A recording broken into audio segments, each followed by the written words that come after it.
We have a party that I think needs to design and develop a compelling economic vision for the future where people feel included, to reconcile the fact that if we don't democratize our economy, we're not going to save democracy. And I don't think it's healthy. Gavin Newsom says this to you. Thanks, Donald Trump. Burbank Airport has 0 air traffic controllers from 4:15 to 10 p.m. today because of your government shutdown. I know you guys like to spar. Do you have an answer for it? This guy's unbelievable. The bottom line is every Republican has voted to keep the government open. Brace yourself, because what you're about to witness is the kind of political collision that should come with a hazard warning. We're diving into the unexpected showdown between Duffy and Governor Gavin Newsom. Yes, that Gavin Newsom. And somehow, Duffy managed to vaporize the governor's confidence, his trademark hair, and possibly half his talking points in under a minute. What Duffy unleashed left Newsom staring into the void like his brain just blue-screened on live TV. This isn't just a roast. It's a controlled demolition with jokes. So grab your metaphorical safety goggles. Let's step right into this glorious chaos. Yeah, I mean, I think it's about our democracy. It's about the future of this republic. I think it's about, what the founding fathers lived and died for, this notion of the rule of law, not the rule of Don, this notion of popular sovereignty, fundamentally. We pulled $40 million from the state of California because they were refusing to comply with our English proficiency language requirements. We're getting information from state troopers in the state of California that Gavin Newsom has specifically told them, don't comply with this requirement from the Department of Transportation. Duffy walked into the political arena the same way a squirrel crashes a picnic, uninvited, unstoppable, and absolutely uninterested in the rules. While most public figures rely on rehearsed lines and camera-ready half-smiles, Duffy showed up armed only with a zero-tolerance policy for nonsense and the kind of confidence usually found in people who have never lost an argument on the internet. In the Senate, it was a bipartisan vote. It was Democrats that voted to shut down the government, and Gavin Newsom wants to blame Donald Trump, who had a clean CR.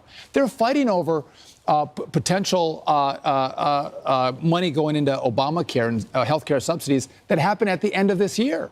Right? The reason they're shutting it down today is because illegals aren't getting health benefits today because of what Donald Trump did in the big, beautiful bill.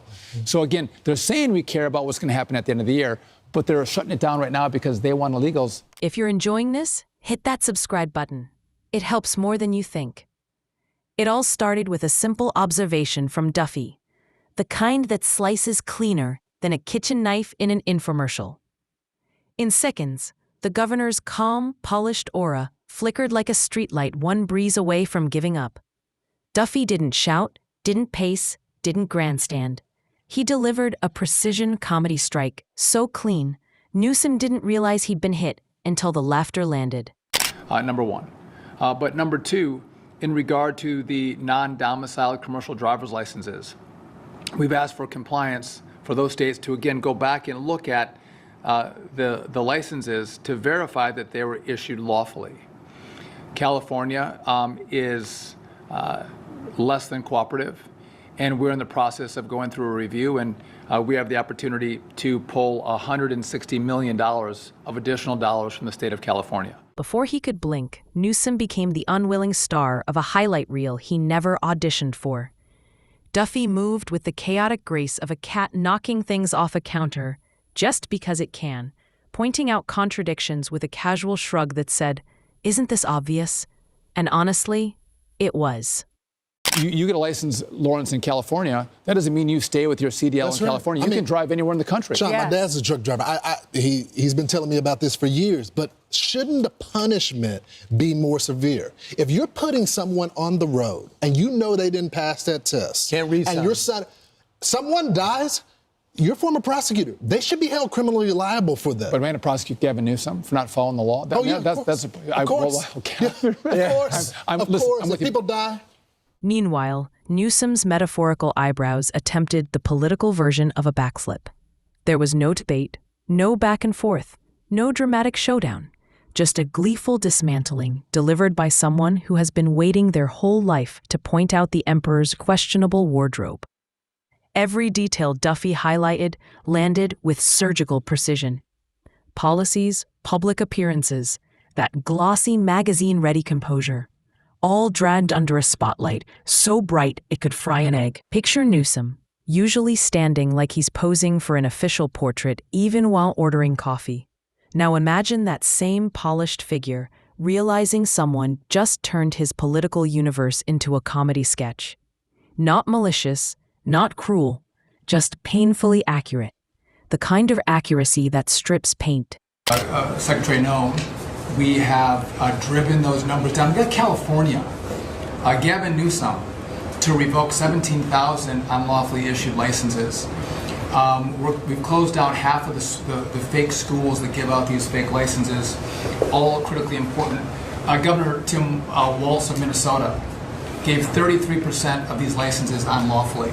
People that should never have a driver's license driving a big rig on American roads. And trust me, you're not ready for this one.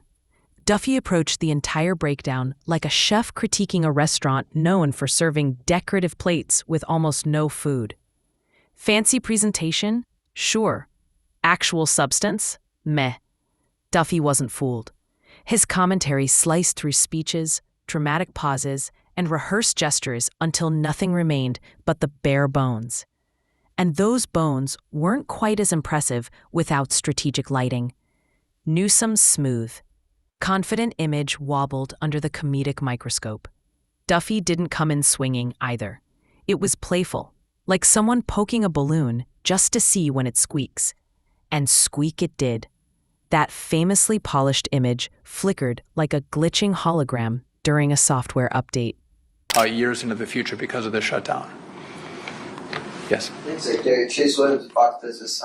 You said if California doesn't comply, you're going to withhold federal highway funds. I think you said $160 million. That'll double in year two. Have you spoken to Governor Newsom, and have there been any discussions between you two? We haven't talked. I've seen some tweets he sent out, but no, we haven't had a conversation. Open to talk to him. Again, we just want compliance. We want him to be concerned about the safety. As the breakdown continued, viewers couldn't help but stare. This wasn't just a political moment. It was a masterclass in comedic demolition. Duffy hopped from point to point, with transitions so smooth they felt gift-wrapped. One moment exposing an inconsistency, the next highlighting a decision that aged faster than milk left in the sun. And just when it felt like the roast had peaked, Duffy uncovered a fresh crack in the marble. Newsom, usually surrounded by applause and camera flashes, suddenly found himself starring in a roast he definitely did not RSVP for. It's very simple.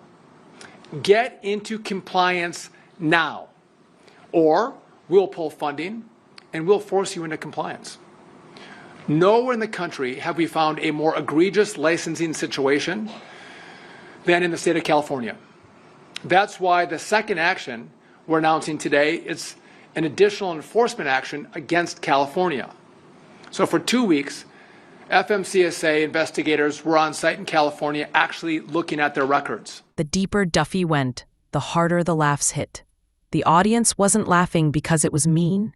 They were laughing because it was true. Newsom's polished persona didn't stand a chance under Duffy's comedic UV lamp. Some lines landed so perfectly that viewers had to rewind to confirm they heard right. Every contradiction sparkled under the spotlight. Every comparison made Newsom's image wobble like an inflatable mascot in a windstorm. Every assumption was challenged. Every questionable decision was highlighted with the exact level of wit that audiences live for. Basically switch the penalty to be a slap on the wrist. No real penalty if you can't speak the language. We went back to the pre-Obama change and would take vehicles out of service, which is very complicated for a company if you're taking their vehicles out of service. We went back to the old rule.